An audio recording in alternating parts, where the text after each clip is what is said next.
Sup? Dope. Right. Okay. A couple of years ago, after graduating from college and living in an apartment for a couple of years, I finally bought my first house. It was sort of small, but had 2 floors and a basement. I got a pretty good deal on it because it needed a little bit of work, but over the first few months, I got a lot of improvements done. Anyways, one day after work, I was going down to the basement to do some laundry. The basement was mainly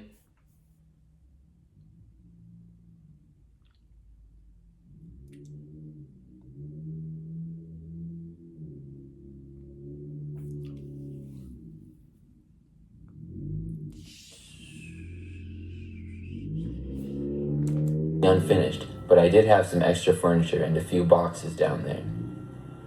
As I was passing by the main room of the basement to the laundry room, I thought I noticed something out of the corner of my eye. You did. I stopped in place and looked over. Then I would have stopped. Why is that light on? I would have stopped and man, if I thought I saw something out of the corner of my eye, I would have paid it no mind.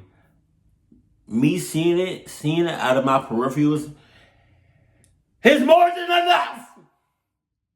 Right.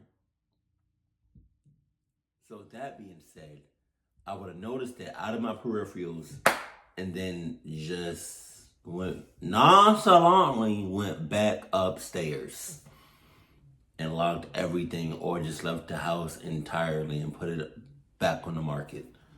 Came down to get a better look. When I could get a better angle, I saw that there was a man hiding underneath a table that I had sitting in the basement. Jesus! I must have been frozen in shock, because it took me several seconds to believe that there was actually some random guy in my basement. The man made eye contact with me, and then he moved. He got up from underneath the table and ran into a nearby room. The next thing I knew, all of the lights went out, and I couldn't see anything at all. I figured he messed with the fuse boxes down there and switched them off or something. I literally couldn't see anything at all. And unfortunately for me, I had left my phone upstairs charging and couldn't use anything as a flashlight. I was probably about 15 or 20 feet away from the stairs, and I wanted to get out of the basement as soon as I could. I started to slowly walk in what I thought was the direction of the stairs. It was very quiet down there. Then I heard noises of moving coming from a ways away, but I couldn't tell exactly where. I didn't know who this guy was in the basement with me, or how he got in my house, but I was terrified at him possibly being dangerous. I quietly moved a bit faster towards the stairs, and when I thought I would be getting to the steps, I tripped on something and fell down. When I did, I heard more movement.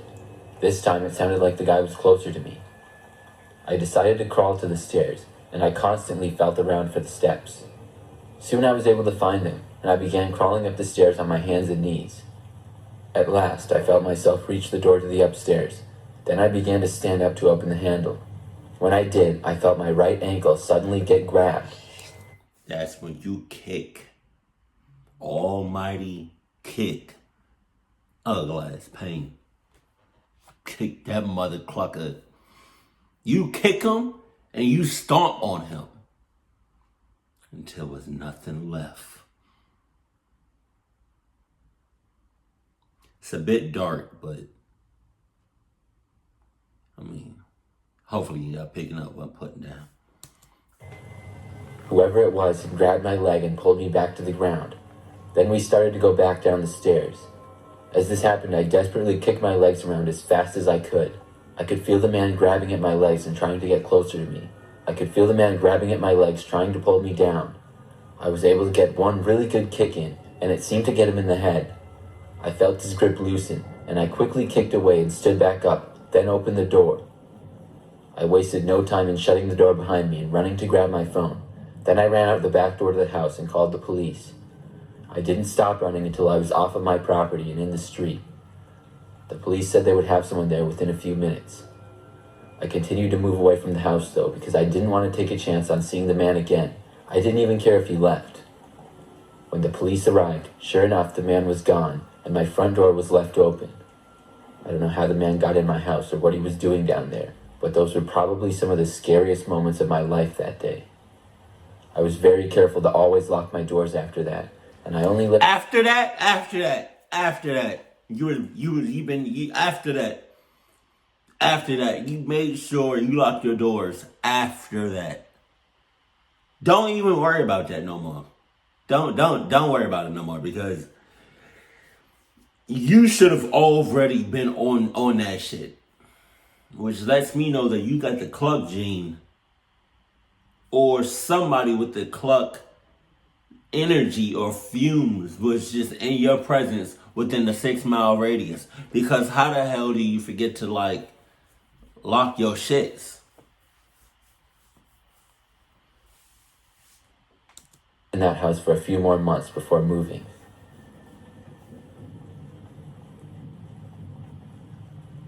Right.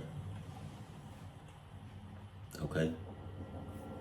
This story happened many years ago when I was a kid. Mm-hmm. If I had to guess, I'd say I was maybe 12 years old. My family lived in a pretty average house in a big neighborhood. We had one level and then a basement. I was always kind of scared of the basement because I was a kid, and it would usually be dark down there. Yeah. Overall, it just seemed scary to me. Hey, it's okay. It's fine by me. You know, I'm scared of basements, attics.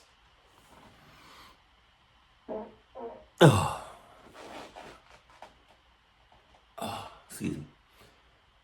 Crawl spaces. Spiders.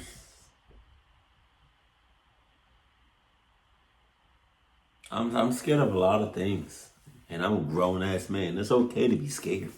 Especially of basements and attics and crawl spaces. We didn't really use the basement much for anything other than storage, though. We did have a little setup of an old couch and a couple of chairs with a TV, though, but it was only used occasionally. One night when my parents were gone, it was just my older brother and me at home. I had to go down to the basement to get something, and as I opened the door to the dark basement, I was immediately a little bit scared. I ignored the feeling, though, and turned on the light and then walked downstairs. I went down there and noticed that something looked different. As I got closer, I saw that all the furniture that was set up in the basement had been rearranged. Oh no! It was as if someone had moved everything to the other side of the room. It wasn't really messed up, but just rearranged. I was startled and ran back upstairs. I asked my brother if he had rearranged things in the basement, and he shook his head and told me no. I told him to come downstairs and look with me, so we both went downstairs and saw how everything was rearranged differently. So, you noticed some cluck shit going on at first. You warned your brother about the shits. Then y'all both go down there. This is what you should have did. Noticed the cluck shit, went back upstairs, said shit to nobody, nothing at all, and just went about your business. That's what a real brother does.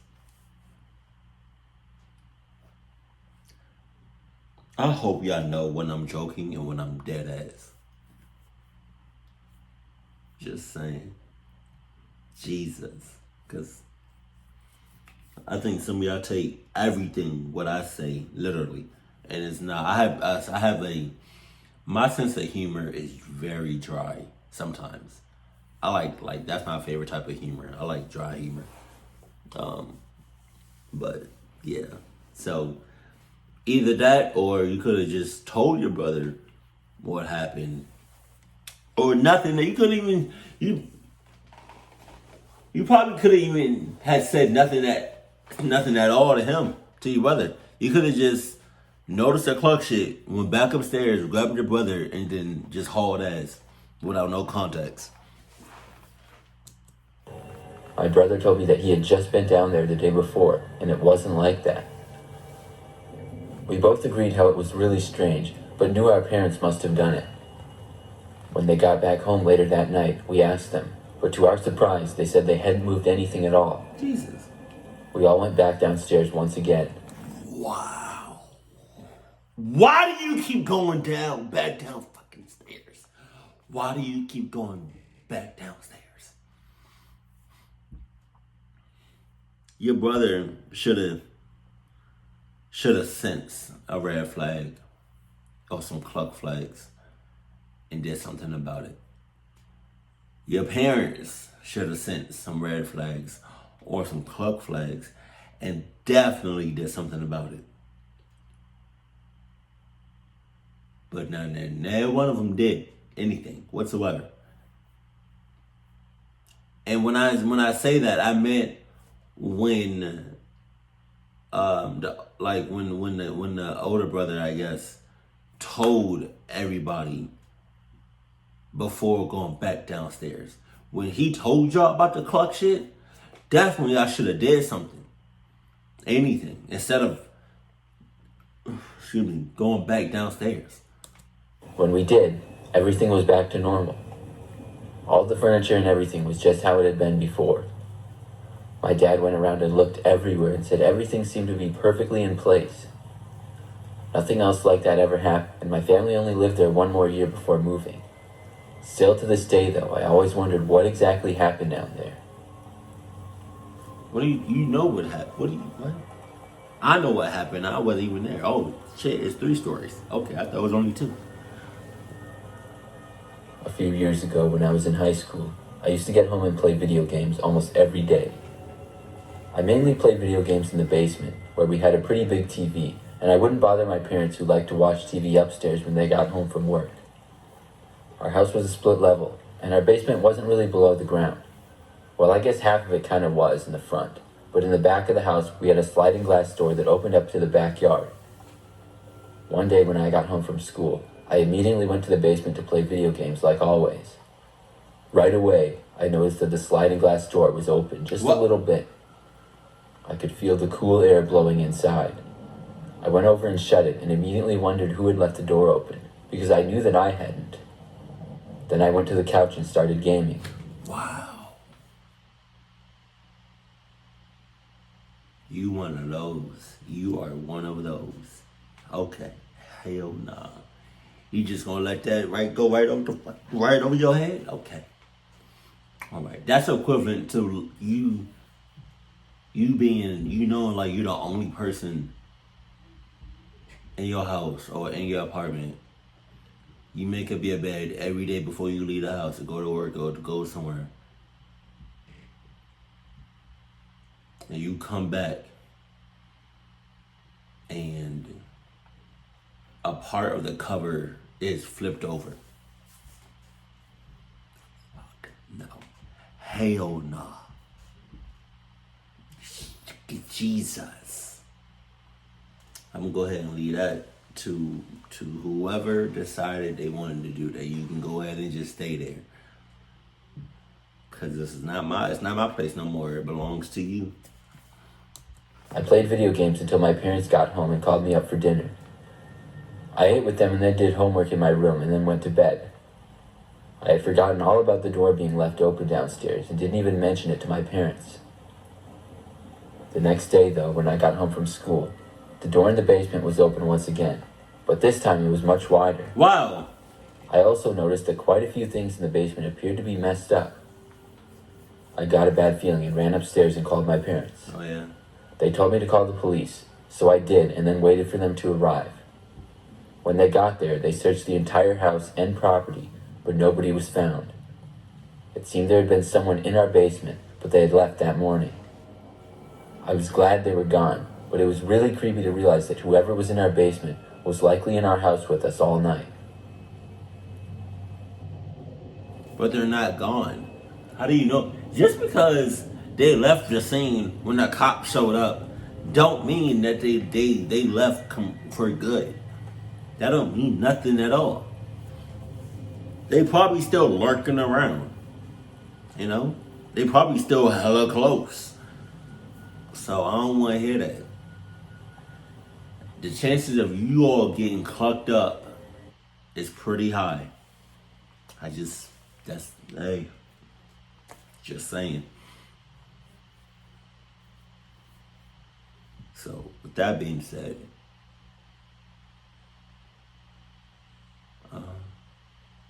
good luck.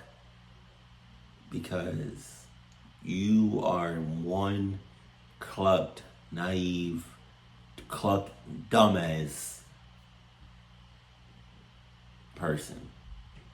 And I wish you nothing but the best. I really do. Because there were signs and you just missed all them signs, or you didn't care about those signs. You didn't know. So you're the type of person that's going to get clucked up and say something at the last minute, but it's too late. Keep it cool. Keep it classy. And I love you. Stay happy. My family.